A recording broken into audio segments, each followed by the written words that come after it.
Shalom, jemaat yang terkasih di dalam nama Tuhan kita Yesus Kristus. Sungguh anugerah Tuhan yang luar biasa atas perkenanan dan penyertaannya. Kita semua boleh kembali datang beribadah, sujud kepada Tuhan pada hari ini.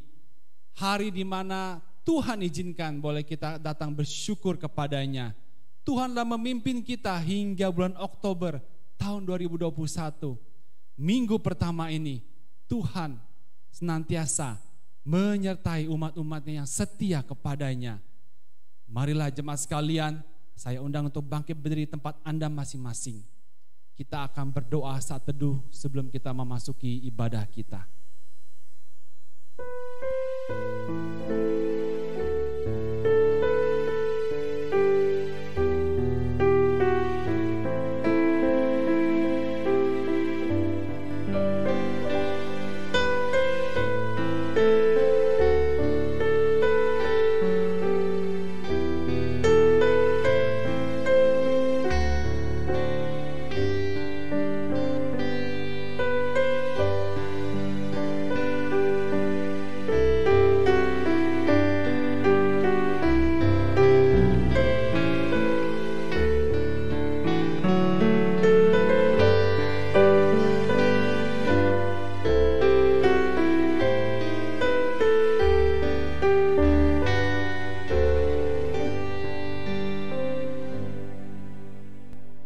Pertolongan kita ialah dari Tuhan yang telah menjadikan langit dan bumi, dan yang telah memilih kita sebelum dunia dijadikan, supaya kita kudus dan tak bercacat di hadapannya.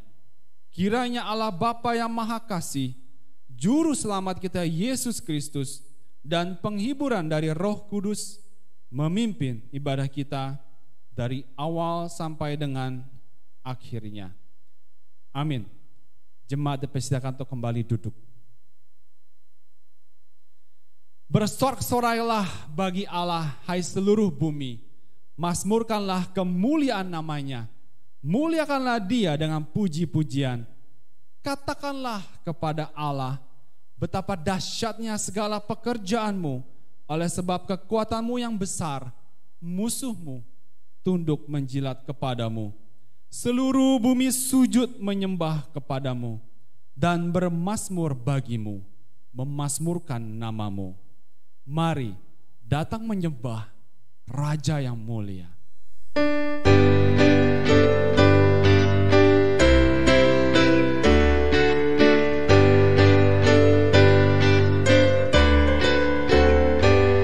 Datang menyembah Raja yang mulia.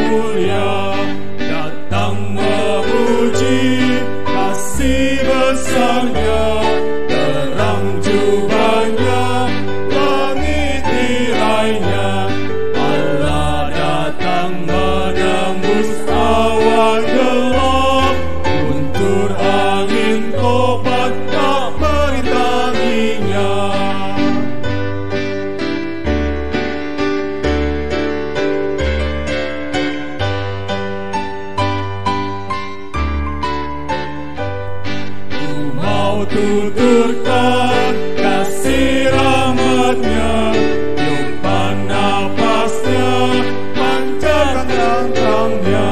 Sumber dari bukit turun ke ladang, Ya curahkan hujan sejukkan bumi. Kuasanya besar, kasih-Nya ajaib, malaikat surga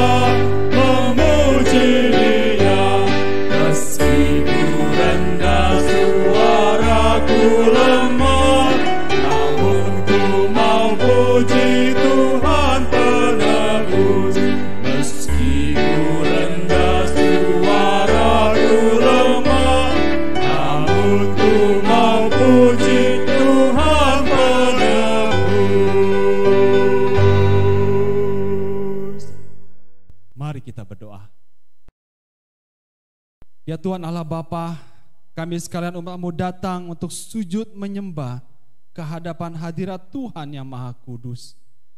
Kami umat ketebusan-Mu sujud merendahkan hati kami di hadapan Tuhan pencipta langit, bumi, dan segala isinya. Ya Tuhan, kiranya Engkau berkenan menolong setiap kami dengan hati yang terbuka di hadapan Tuhan. Selidikilah hati dan pikiran kami, dan biarlah kiranya kebenaran firman Tuhan itu juga yang boleh mencelikan hati dan pikiran kami, untuk kami boleh kembali membangun relasi yang kudus kepada Engkau. Bapa, kami memohon pengampunan dari segala dosa dan salah kami. Biarlah kiranya dengan pertolongan kuasa Roh Kudus-Mu yang menolong kami, mengingatkan kami akan setiap firman kebenaran yang boleh kami dengar dan kami boleh lakukan di dalam kehidupan kami hari lepas hari. Dan kiranya juga Tuhan, Engkau berkenan memberkati ibadah virtual ini dari awal, pertengahan, sampai pada akhirnya, yang kami serahkan di dalam nama Tuhan Yesus Kristus. Amin. Saudara sekalian, mujizat terbesar yang Yesus Kristus lakukan bukanlah menyembuhkan orang-orang yang dengan penyakit kusta, menghardik setan, atau bahkan membangkitkan orang yang sudah mati. Mujizat terbesar adalah ketika Yesus Kristus mencelikan hati orang berdosa seperti aku dan engkau untuk dapat kembali kepada relasi yang benar dan kudus kepada Allah Bapa. Sebab iman dan pengharapan hanya dibutuhkan saat kita masih diam di dalam dunia fana ini. Maka tinggallah kasih itu yang bersifat kekal adanya. Akan tetapi Allah menunjukkan kasih-Nya kepada kita oleh karena Kristus telah mati untuk kita ketika kita masih berdosa. Lebih-lebih karena kita sekarang telah dibenarkan oleh darah-Nya, kita pasti akan diselamatkan dari murka Allah. Sebab jikalau kita ketika kita masih seteru diperdamaikan dengan Allah oleh kematian anaknya, lebih-lebih kita yang sekarang telah diperdamaikan oleh kematian anaknya pasti akan diselamatkan oleh hidupnya. Rahmat Yesus yang indah.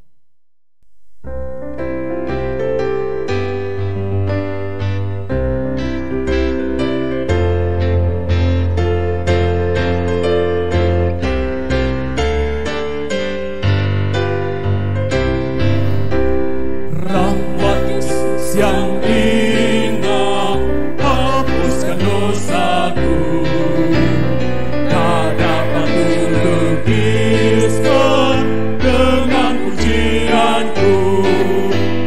Dosaku ditanggungnya, jiwaku bebaslah.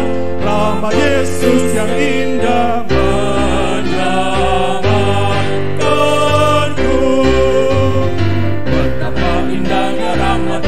Yesus, lebih dalam dari samudra, yang teramat tinggi dan teramat indah, anugerahnya cukup bagiku, melebihi segala celahku, lebih besar dari dosaku. Oh, puji nama Yesus yang terindah, pujilah. Yang indah, ada yang tersesat. Siapa yang mau percaya dapat keselamatan. Lembu dipatahkannya dan dikelepasan. Rahmat Yesus yang indah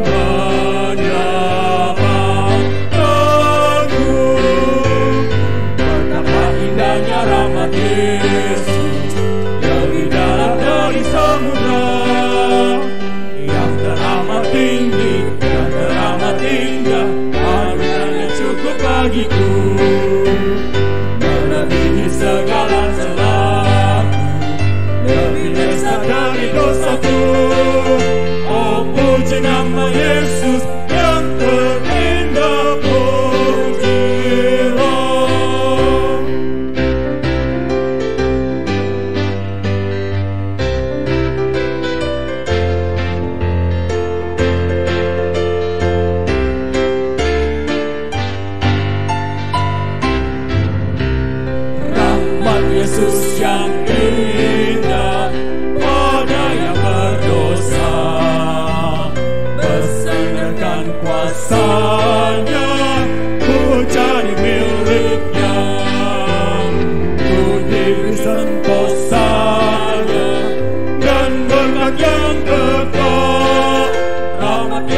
Yesus yang indah menyelamatkanku.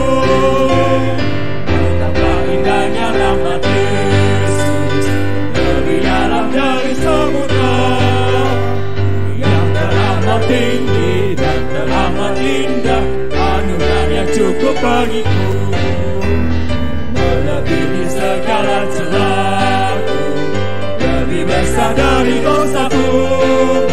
Oh, puji nama Yesus yang terindah, pujilah.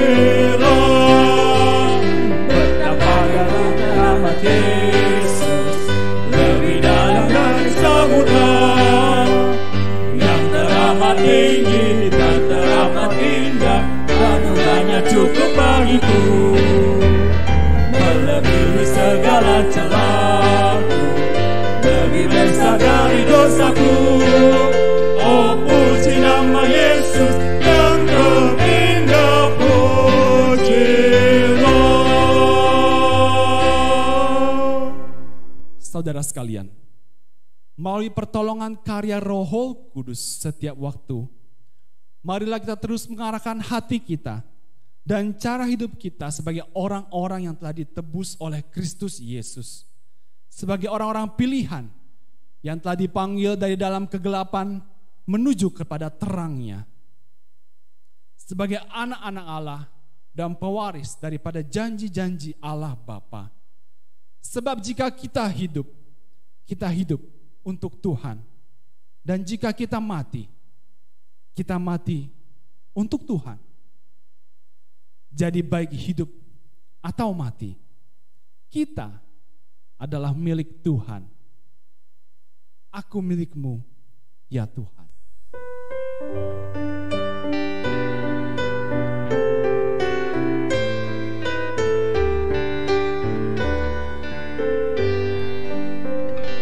Aku milikmu, kau pun milikku, dan kau mengasihiku.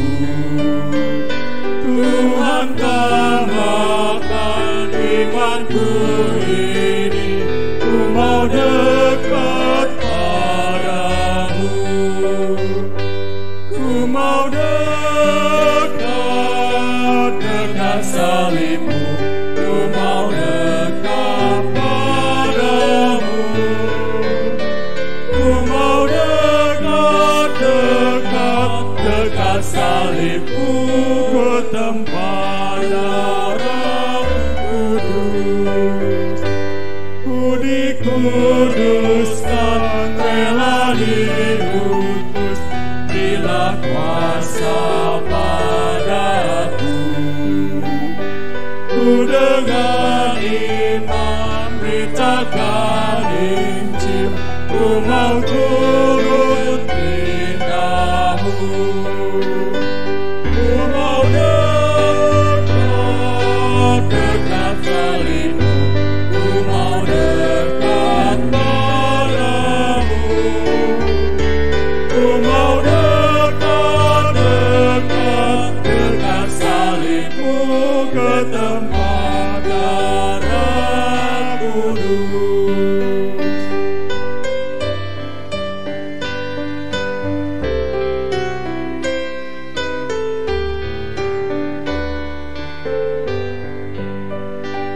Aku bersujud di hadapan, saat itu indahlah.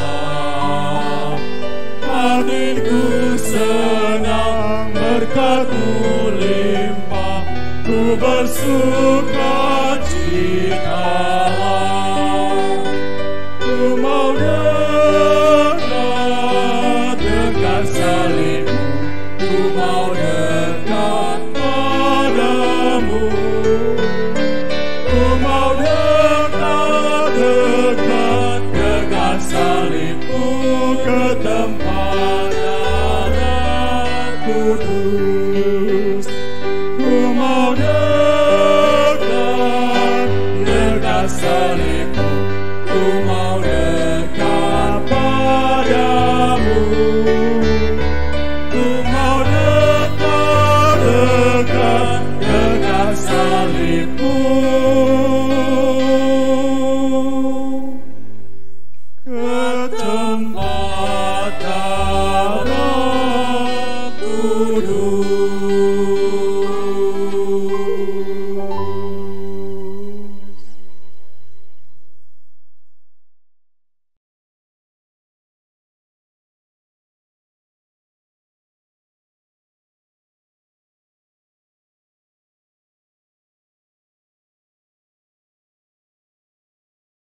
Kami bersyukur dan berterima kasih ya Allah, karena kami masih di dalam kondisi di mana Tuhan sedang berkarya dalam hidup kami. Kami ini adalah milik-Mu dan Engkau adalah milik kami. Dengan demikian Tuhan, ada satu relasi yang tidak mungkin diputuskan oleh siapapun dan apapun. Inilah menjadi keyakinan kami, sebab tidak ada satupun yang bisa memisahkan kami dari Tuhan. Ya Tuhan, jika kami hari ini ada di hadapan-Mu, itu karena kami rindu untuk dekat dengan-Mu, dekat dengan salib-Mu, dan menikmati keindahan dan kemuliaan-Mu.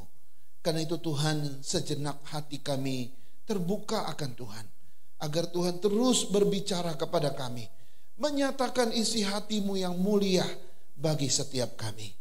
Dan biarlah firman Tuhan yang kami dengarkan menjadi rema, pengalaman yang indah, di mana Tuhan menggenapkan setiap rencananya di dalam setiap kehidupan ini.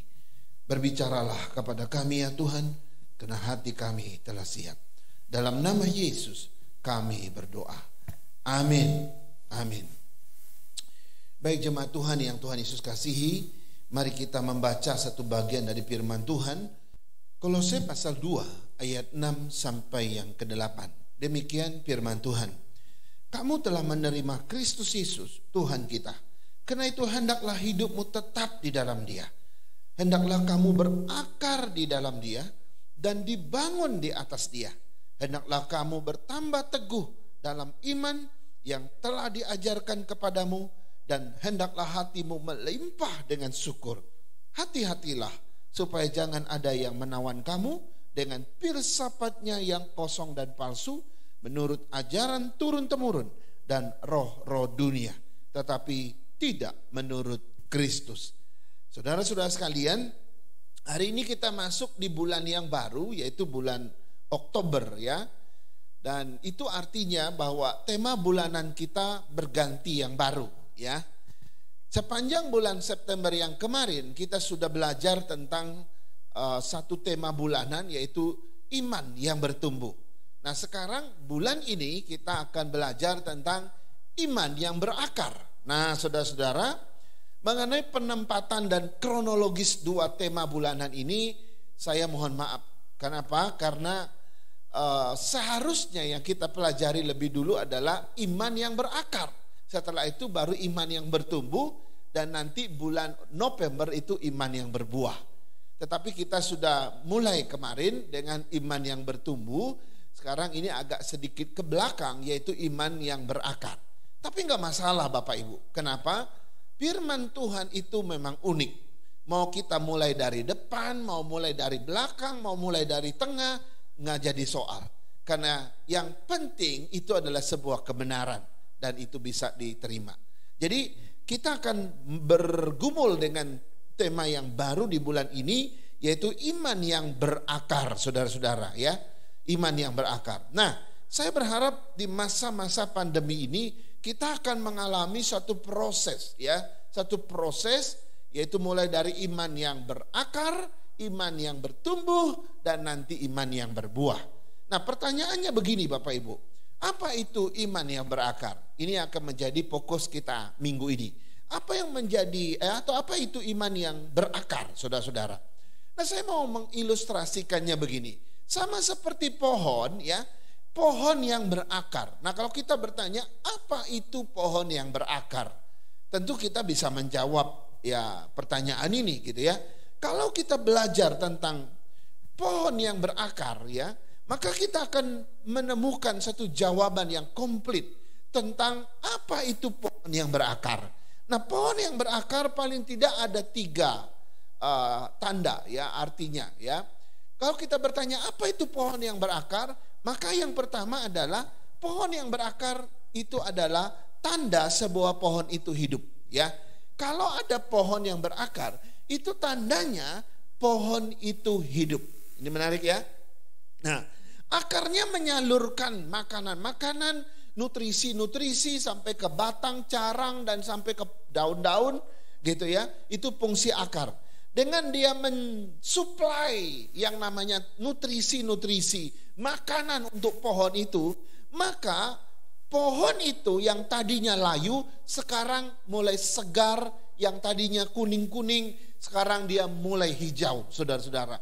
Jadi akar atau pohon yang berakar itu tandanya pohon itu hidup. Ini yang menarik, ya. Yang kedua, pohon yang berakar adalah tanda pohon itu adalah tumbuh ya dengan baik. Ya, jadi kalau ada satu pohon yang berakar, itu tandanya pohon itu tumbuh, ya. Pohon itu bertumbuh. Kenapa? Karena adanya akar, saudara-saudara, maka perlahan-lahan pohon yang tadinya kecil gitu ya, mulai meninggi gitu ya. Atau pohon yang tadinya kecil mulai membesar gitu ya. Jadi itu tanda sebuah pertumbuhan. Jadi kalau ada pohon yang berakar, mulai berakar ke bawah, maka pohon itu pasti akan mulai meninggi dan mulai membesar. Nah, itu jawaban yang kedua. Yang ketiga, kalau kita bertanya, pohon yang berakar itu itu tanda apa? Maka pohon yang berakar itu adalah pohon yang bertambah kuat. Ini satu penjelasan lain daripada pohon yang berakar, gitu ya. Itu tandanya pohon itu mulai kuat, gitu ya. Karena dari akar, maka pohon itu yang tadinya kelihatan masih lemah, gitu ya, lama-lama menjadi kuat. Yang tadinya masih gampang tercabut, gitu ya, sekarang semakin kuat.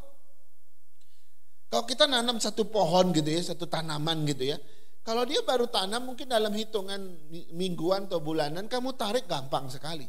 Coba kalau dia sudah 6 bulan gitu, atau sudah 1 tahun, kamu tarik sudah nggak bisa, karena akarnya sudah terbentuk.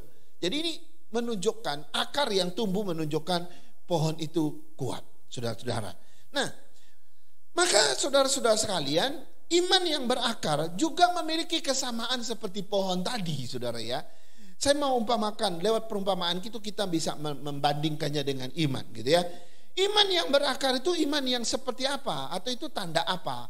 Nah, yang pertama saudara, iman yang berakar itu adalah tanda seseorang hidup secara rohani. Ini menarik ya. Kalau ada orang yang memiliki iman dan imannya mulai berakar, itu tandanya orang itu mulai hidup secara rohani ya. Orang yang tadinya belum memiliki iman, sekarang dia memiliki iman, saudara ya. Orang yang tadinya mati secara rohani, sekarang dia mulai hidup secara rohani. Itulah iman yang berakar. Jadi iman yang berakar adalah tanda seseorang yang hidup secara rohani di hadapan Tuhan. Yang kedua, iman yang berakar itu iman yang bagaimana? Iman yang berakar itu adalah satu tanda orang yang tumbuh dalam iman. Ya, satu tanda imannya bertumbuh gitu ya. Jadi adanya iman yang berakar, maka ini menunjuk kepada orang atau seseorang yang percaya kepada Tuhan mulai bertumbuh ya, mulai berkembang gitu ya. Tadi level imannya di paling dasar, sekarang levelnya mulai naik nih. Ya, levelnya mulai naik, mulai tinggi, mulai yang tadi imannya kecil, sekarang imannya mulai besar, saudara. Nah, ini tanda apa? Ini tanda orang bertumbuh menjadi orang dewasa. Kalau dulu dia kanak-kanak, sekarang mulai dewasa di dalam iman. Jadi iman berakar itu tanda seseorang mulai dewasa, mulai tumbuh ya. Yang ketiga, yang terakhir, iman yang berakar itu apa? Iman yang berakar itu adalah tanda seseorang mulai kuat. Ya, mulai kuat, mulai tangguh, mulai kokoh di dalam rohaninya, di dalam kehidupan spiritualnya. Nah, dia dulu mungkin seorang yang lemah secara spiritual. Dulu seorang yang sangat lemah dalam iman. Tapi dengan perjalanan waktu bersama Tuhan, imannya makin kuat, makin tangguh, makin kokoh. Saudara-saudara, ya. Ini tanda apa? Ini adalah tanda imannya mulai berakar. Nah, jadi kalau kita belajar tentang iman, maka itu tandanya, tanda seorang yang hidup secara rohani, tanda seseorang tumbuh berkembang secara iman, dan tanda seseorang semakin kuat di dalam Tuhan. Dia yang dulu yang biasa diumbang-ambingkan, mudah disesatkan, sekarang sudah nggak bisa. Dia memiliki iman yang sangat-sangat kuat. Dan dulu kelihatan tidak berdaya, sekarang imannya berakar, menjelma menjadi iman yang selalu menang dan selalu mengalahkan dunia ini. Nah, ini 3 arti daripada iman yang berakar. Nah, saudara-saudara, pertanyaannya sekarang begini. Ya, pertanyaan sekarang begini. Bagaimana iman kita bisa berakar di dalam Kristus? Ya. Apa yang harus kita lakukan agar imanku dan imanmu bisa berakar di dalam Kristus? Apa? Ya, dan bagaimana? Ya, ini pertanyaan yang penting. Nah, saya akan membawa kita untuk merenungkan ada 2 cara atau ada 2 hal yang membuat engkau bisa berakar di dalam Kristus. Dan ada 2 cara yang engkau bisa lakukan yang membuat engkau bisa berakar di dalam Kristus. Yang pertama adalah gampang, yaitu di dalam ayat 6 bagian A tadi yang saya baca. Kamu telah menerima Kristus Yesus Tuhan kita. Saudara, langkah pertama, ya, step awal seseorang bisa berakar di dalam Kristus, itu yang pertama adalah menerima Yesus sebagai tempat imannya berakar. Nah, kita mesti menerima Kristus sebagai tempat iman kita ditanam, sebagai tempat iman kita bisa berakar, saudara-saudara. Jadi menerima Yesus di sini kedengaran hal yang sudah sangat familiar bagi kita. Pastikan engkau ketemu Tuhan, berjumpa Tuhan secara pribadi, dan klik dengan Tuhan dalam arti engkau katakan, yes, ini Tuhan dan Juru Selamat saya. Ketika engkau menerima Yesus Tuhan dan Juru Selamat, maka saat itu Tuhan mengaruniakan iman, dan iman itu langsung tertanam di dalam Kristus. Imanmu itu langsung berakar, ya, berakar, mulai berakar di dalam Kristus. Jadi ini langkah pertama. Engkau gak mungkin berakar kalau bukan di dalam Kristus. Engkau gak mungkin tertanam kalau bukan di dalam Kristus. Nah, saya memakai terminologinya begini, ya. Arti menerima Yesus sebagai Tuhan Juru Selamat di sini artinya, ya, artinya apa? Yaitu bahwa orang yang menerima Kristus itu adalah orang yang tertanam di dalam Kristus, orang yang berakar di dalam Kristus. Itu artinya, ya. Atau dengan kata lain, orang yang menerima Yesus sebagai Tuhan dan Juru Selamat itu orang yang menjadikan Kristus sebagai media tanam dari imannya. Orang yang menjadikan Kristus sebagai tempat dia menancapkan akar-akar dari imannya. Sehingga di dalam Kristus ia tertanam, di dalam Kristus ia berakar. Jadi Yesus bagaikan media tanam, Yesus bagaikan tempat kita tertancap atau iman kita tertancap di situ. Nah, Alkitab menyebutkan bahwa Kristus memang adalah tempat yang paling tepat iman kita berakar. Tidak ada tempat lain, ya. Selain Kristus tidak ada media lain yang bisa menjadi tempat bagi imanmu berakar, gitu ya. Kristuslah satu-satunya bagi iman kita untuk bisa berakar dan bertumbuh.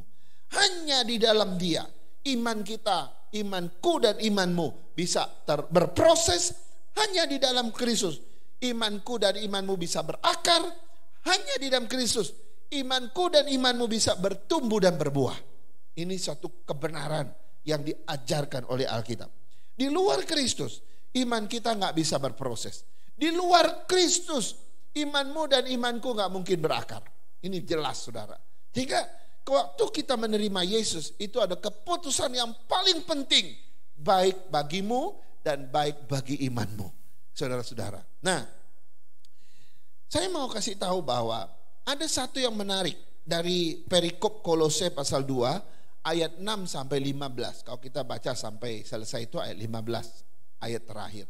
Tapi tadi saya cuma baca ayat 6 sampai 8.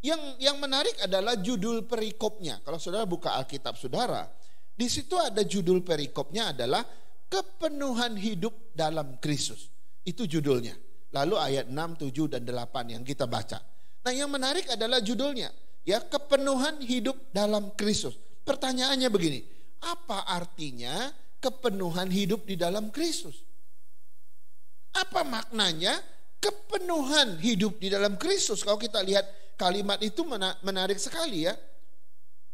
Saudara, waktu saya renungkan bagian ini, sederhana sebenarnya. Arti dari kepenuhan hidup dalam Kristus itu adalah hidup yang mencapai kedewasaan penuh. Arti daripada kepenuhan hidup adalah hidup yang mencapai kelimpahan. Arti daripada kepenuhan hidup adalah hidup yang mencapai kesempurnaan. Sehingga engkau mencapai hidup yang penuh di dalam Kristus. Nah, yang menarik sekali adalah kalau engkau sudah mencapai hidup yang kelimpahan, hidup yang penuh sempurna ya gitu ya, hidup yang kedewasaan penuh, engkau sudah mencapai kepenuhan hidup, maka ini menarik, maka hidupmu akan selalu plus. Sederhana kan? Ketika hidupmu mencapai kelimpahan di dalam Kristus, kepenuhan dalam Kristus, kesempurnaan dalam Kristus, kedewasaan penuh dalam Kristus, hidupmu dan hidupku itu selalu plus. Ya. Plusnya apa? Ya selalu positif. Makanya jangan heran kalau kita melihat orang yang sungguh-sungguh di dalam Tuhan. Wow, hidupnya rendah hati gitu ya. Mereka saling menghormati, saling menghargai, saling mengasihi satu sama lain. Mereka hidup dalam kebenaran, hidup di dalam keadilan, ya hidup dalam kesucian, kekudusan dan sebagainya. Orang yang hidupnya mencapai kepenuhan dalam Kristus selalu plus. Ya, plusnya apa? Semua yang positif. Luar biasa. Tapi sebaliknya, kalau engkau tidak tertanam di dalam Kristus, kalau engkau tidak berakar di dalam Kristus, maka hidupmu selalu di luar Kristus, dan hidup di luar Kristus itu selalu minus. Kebalikannya, selalu minus, selalu kurang.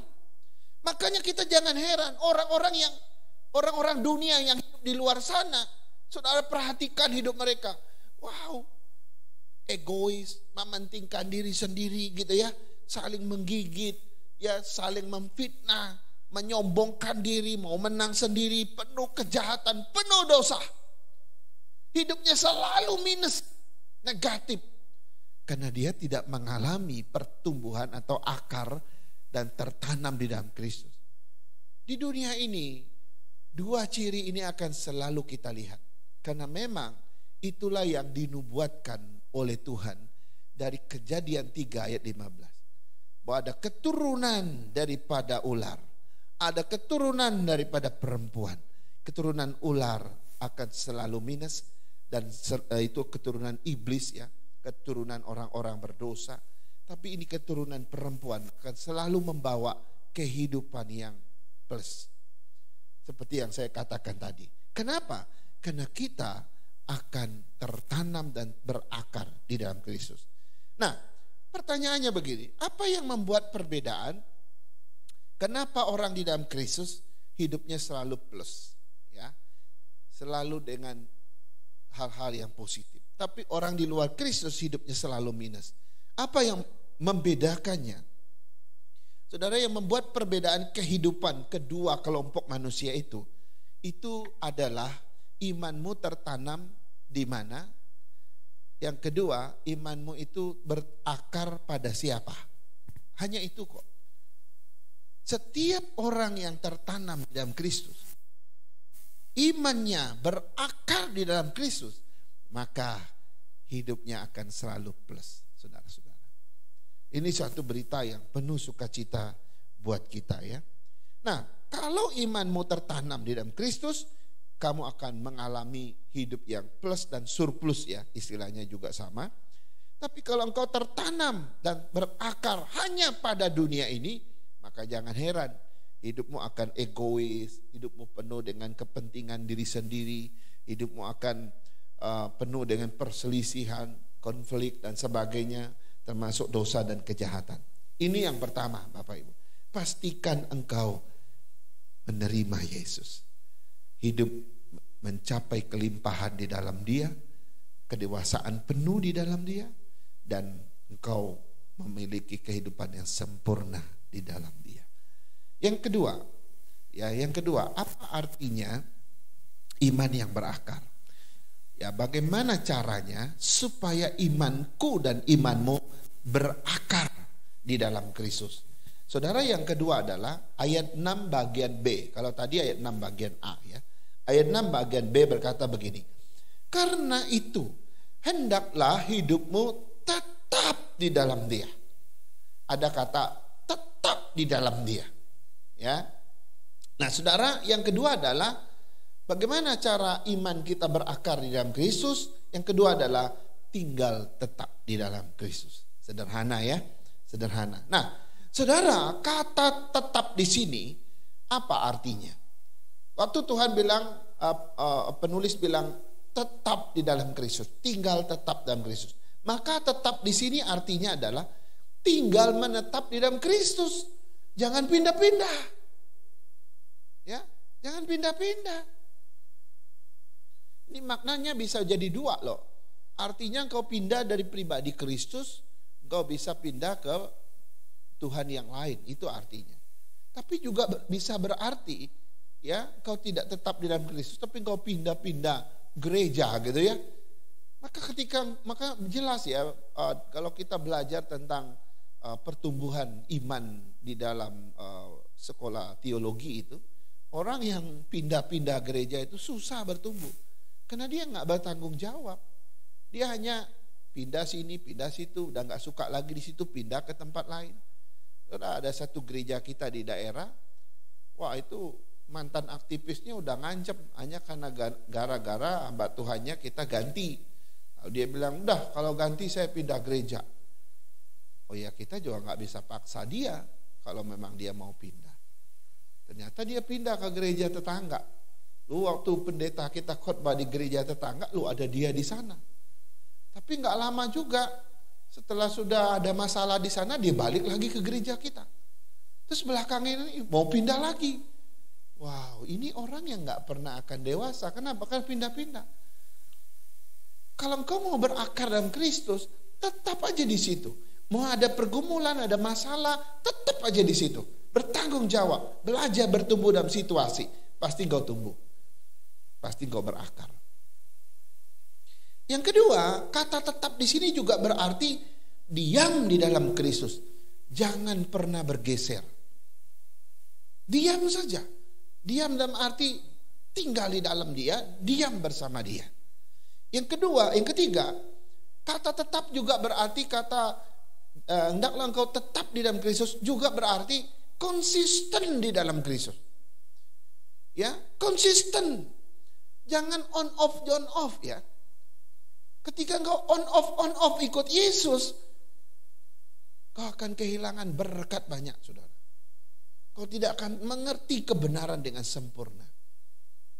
Jadi yang dimaksud dengan tinggal tetap itu konsisten dari awal sampai akhir. Sampai Tuhan Yesus datang. Itu iman yang berakar.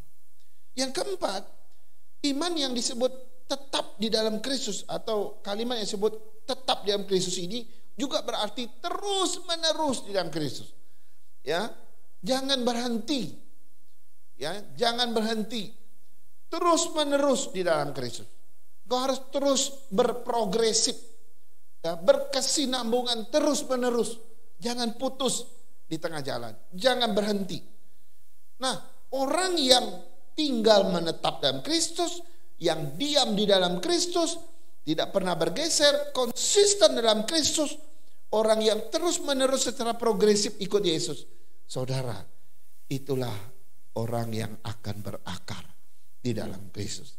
Nah, yang menarik di sini adalah kalau ada orang bisa tinggal menetap dalam Kristus, diam di dalam Kristus, gitu ya, konsisten dalam Kristus, terus menerus dalam Kristus, kau akan lihat dampaknya.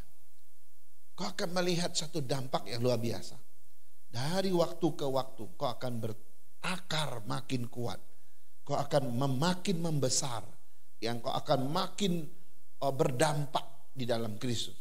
Dan kau akan makin berakar yang semakin kuat di dalam Kristus. Ya. Tapi kalau engkau tidak berakar dalam Kristus, maka pasti akan kelihatan dari luar. Ya, engkau nggak mungkin bisa tinggal menetap dalam Kristus. Engkau nggak mungkin bisa diem. Engkau nggak mungkin bisa konsisten terus menerus. Engkau nggak mungkin bisa berprogresif dalam Kristus. Kalau ada orang yang kelihatannya ya on off ikut Yesus gitu ya, dia nggak bisa konsisten, dia nggak bisa sungguh-sungguh terus menerus dalam Tuhan, dia nggak bisa tinggal menetap di dalam Tuhan, diam di dalam Tuhan, itu pasti kita bisa baca imannya nggak akan pernah bisa berakar dengan kuat.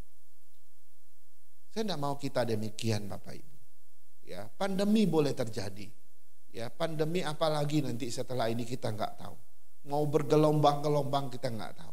Dunia ini mau dihantam dengan suatu persoalan yang menggemparkan atau apapun. Tidak ada alasan kita tidak konsisten bagi Tuhan. Tidak ada alasan bagimu dan bagiku tidak menetap di dalam Tuhan. Kita harus semakin konsisten, saudara-saudara. Nah, pertanyaannya begini. Mengapa sih Tuhan ingin kita tinggal menetap di dalam Tuhan? Kenapa Tuhan ingin kita tinggal tetap di dalam Tuhan? Saudara, alasan Tuhan ingin kita tinggal tetap di dalam Dia itu dalam ayat 8. Ayat 8 saya baca.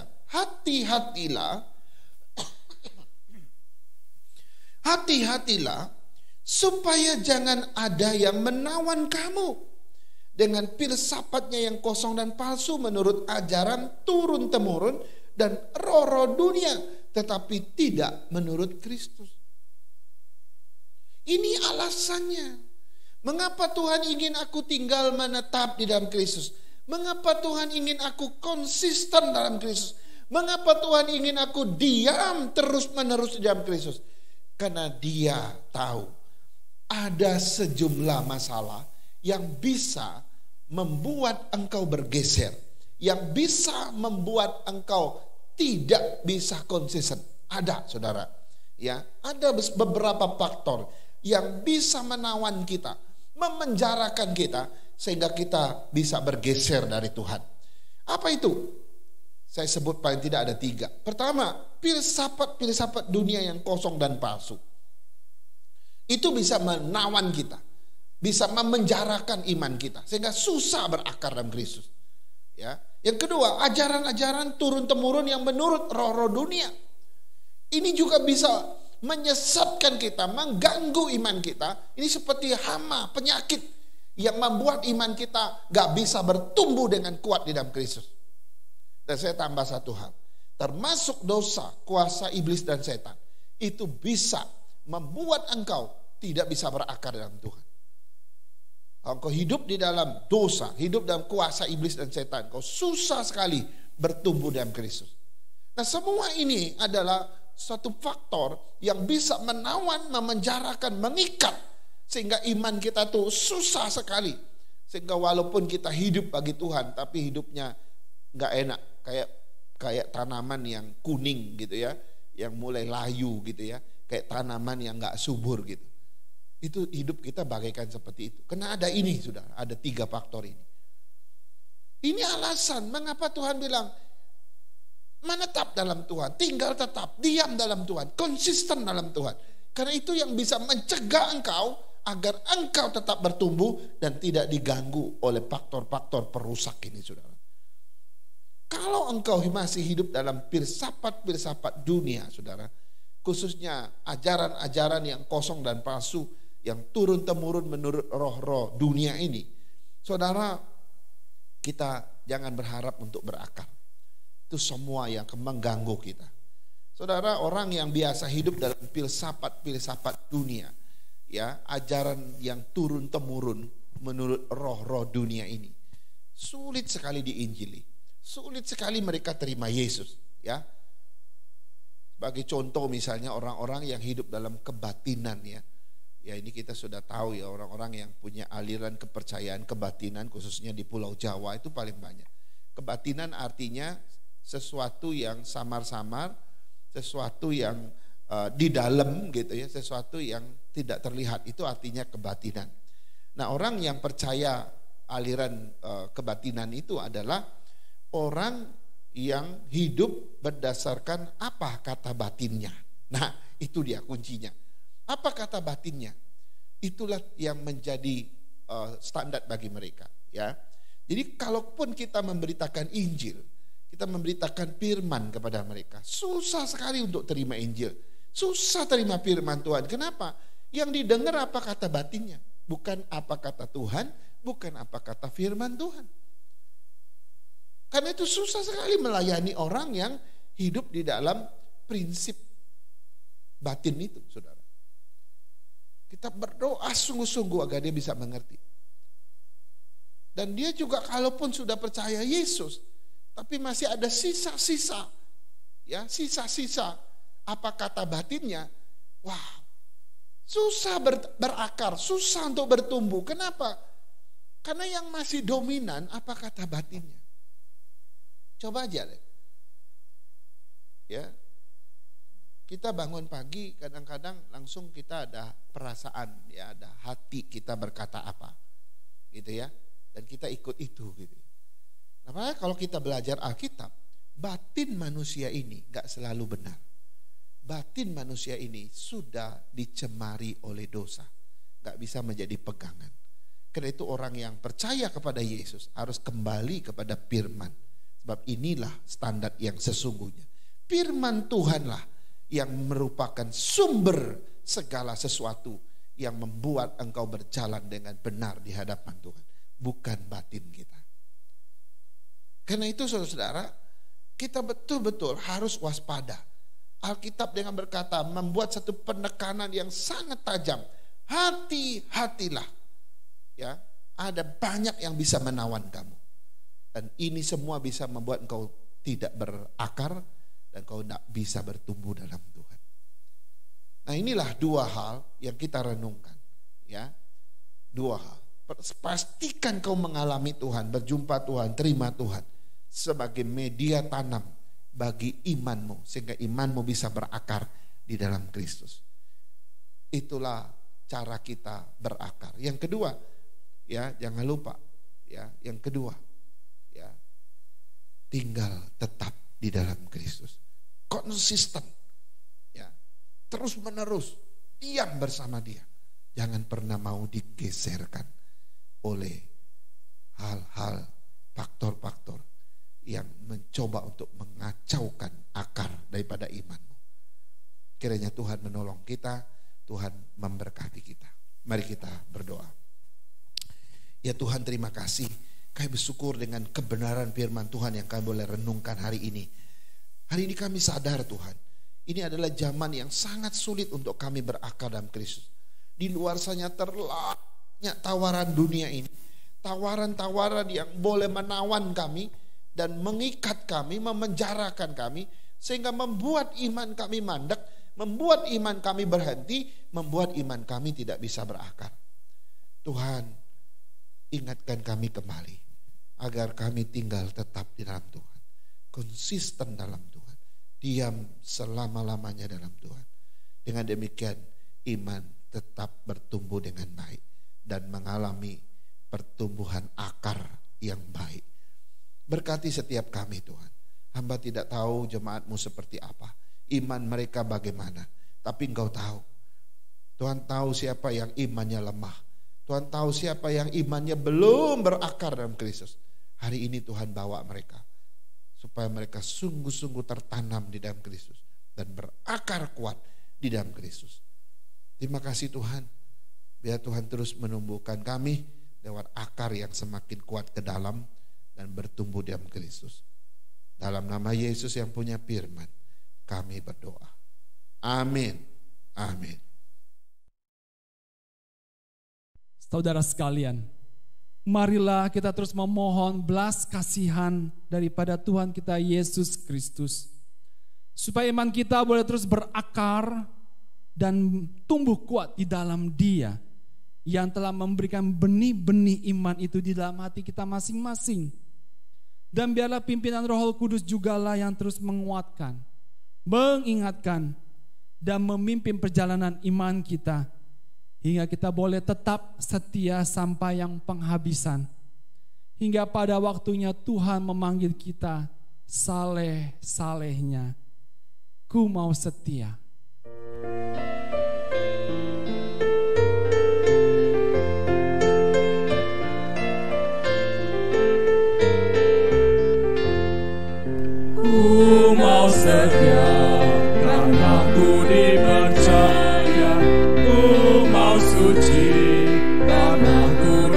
kasih, ku mau teguh untuk tanggung segala derita, dengan pasti menangkan seteru, dengan pasti menangkan seteru.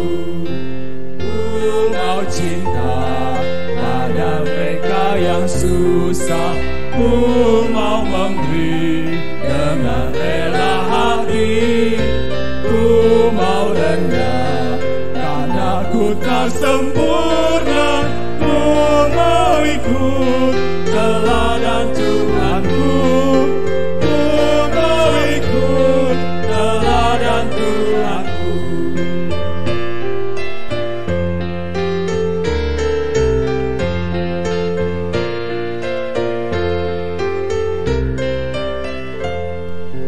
Ku mau kasih karena yang kasihiku, ku serahkan harta dan milikku, ku bersyukur yang mati menggantiku, ku mau puji rahmatnya ku diberi, ku mau puji rahmatnya ku diberi. Mari jemaat sekalian, saya undang untuk bangkit berdiri tempat Anda masing-masing. Bersama-sama kita akan mengikrarkan pengakuan iman rasuli. Aku percaya kepada Allah, Bapa yang Maha Kuasa, Khalik langit dan bumi, dan kepada Yesus Kristus Tuhan kita, yang dikandung daripada Roh Kudus, lahir dari anak darah Maria, yang menderita sengsara di bawah pemerintahan Pontius Pilatus, disalibkan, mati dan dikuburkan, turun ke dalam kerajaan maut, dan pada hari yang ketiga bangkit pula dari antara orang mati, naik ke surga, duduk di sebelah kanan Allah, Bapa yang Maha Kuasa. Dan dari sana ia akan datang untuk menghakimi orang yang hidup dan yang mati. Aku percaya kepada Roh Kudus, gereja yang kudus dan am, persekutuan orang kudus, pengampunan dosa, kebangkitan orang mati, dan hidup yang kekal. Amin. Sambil tetap bangkit berdiri, marilah kita menaikkan pujian doksologi.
Marilah kita pulang ke tempat kita masing-masing. Kita pulang sebagai orang-orang yang imannya berakar di dalam Kristus. Sehingga dengan demikian iman kita bertumbuh dan berbuah. Terimalah berkat-Nya. Kiranya kasih dari Allah Bapa kita, anugerah dari Tuhan kita Yesus Kristus, penghiburan, penyertaan dan pimpinan dari Allah Roh Kudus, kiranya memimpin dan menyertai saudara-saudara sekalian hari ini, besok, dan seterusnya sampai hari Maranatha. Tuhan Yesus datang menjemput kita saleh-salehnya. Amin.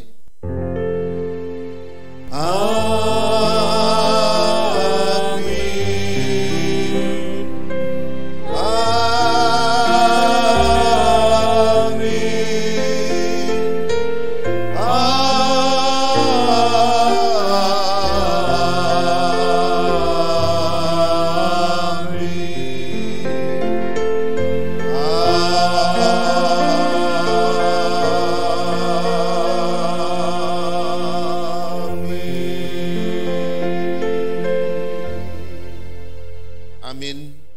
Ibadah kita selesai, silakan duduk dan sebentar kita akan mendengarkan warta.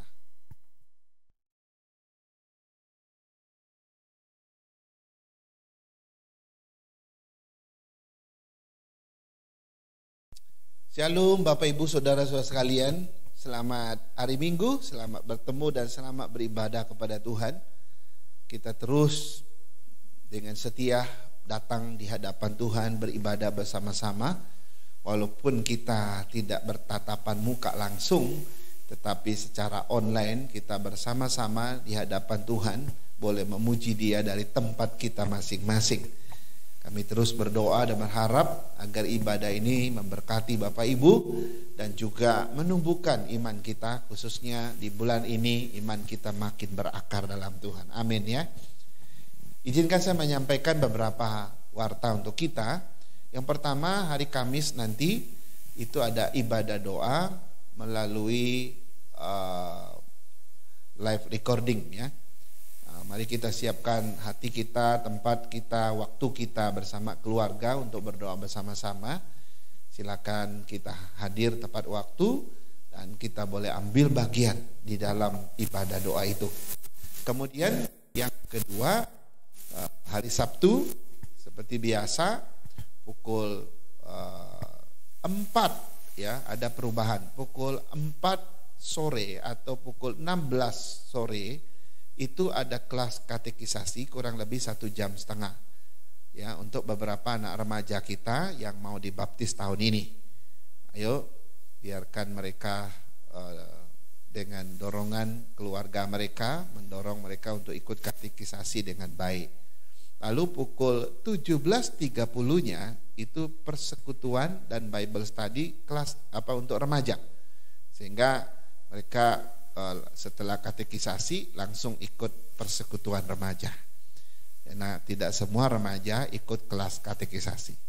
Lalu malamnya pukul 19.00 ada persekutuan pemuda. Mari kita dukung supaya anak-anak muda kita tetap setia kepada Tuhan. Kemudian hari Minggu seperti biasa Bapak Ibu, pukul 9 pagi itu ada kelas-kelas sekolah minggu. Ayo opa oma gitu ya, papa mama yang punya anak dan cucu, dorong anak-anak dan cucu-cucunya untuk kelas sekolah minggu. Guru-guru kita menyiapkan hati dan waktu mereka untuk mengajar di tengah-tengah pandemi ini dengan setia. Lalu pukul 10.30 seperti biasa itu adalah ibadah umum kita. Mari kita ajak keluarga kita, teman dan sahabat kita yang boleh mengikuti link-link kita dalam ibadah online ini. Kemudian saya atas nama hamba Tuhan dan para diaken mengucapkan banyak terima kasih kepada Bapak Ibu yang dengan setia menunjukkan tanda imannya kepada Tuhan dengan memberikan persembahan perpuluhan kepada Tuhan. Kami berdoa Tuhan terus akan memberkati Bapak Ibu baik secara pribadi, keluarga dan pekerjaan Bapak Ibu. Demikian warta dari saya. Kiranya Tuhan menolong kita, memberkati kita, dan sampai ketemu minggu yang akan datang. Tuhan Yesus memberkati.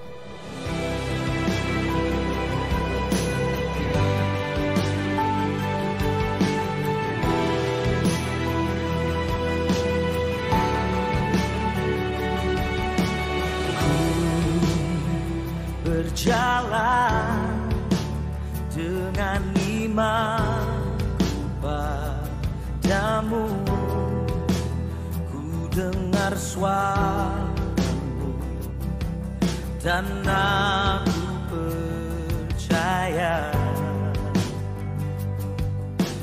ku terima janjimu dalam hidupku, ku melihat dan ku nyatakan Kau Tuhan. Ku yakin dan percaya Kau sanggup mengubah malam menjadi siang. Ku yakin dan percaya Kau sanggup mengubah beban menjadi berkah.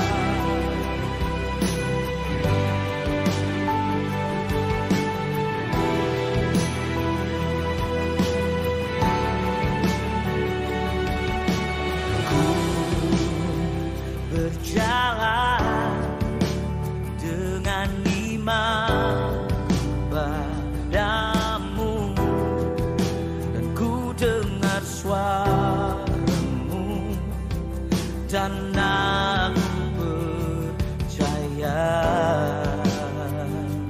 Aku terima janjimu dalam hidupku. Ku melihat dan ku nyatakan Kau Tuhan. Oh, ku yakin dan percaya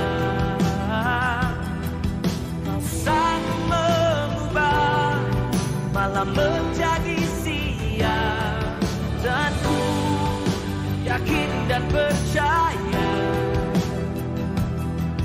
Engkau sanggup mengubah beban menjadi berkah.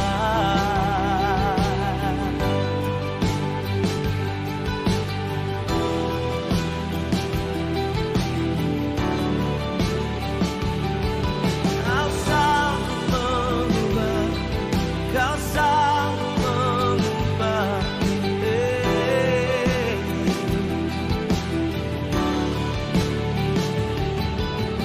Ku yakin dan percaya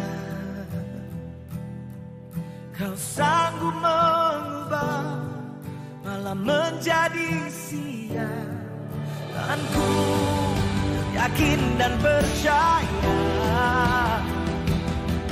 Kau sanggup mengubah beban menjadi berkah. Oh, ku yakin dan percaya Kau sanggup mengubah malam menjadi siang. Oh, ku yakin dan percaya Kau sanggup mengubah beban menjadi berkah. Kau sanggup mengubah malam menjadi siang. Kau sanggup mengubah beban menjadi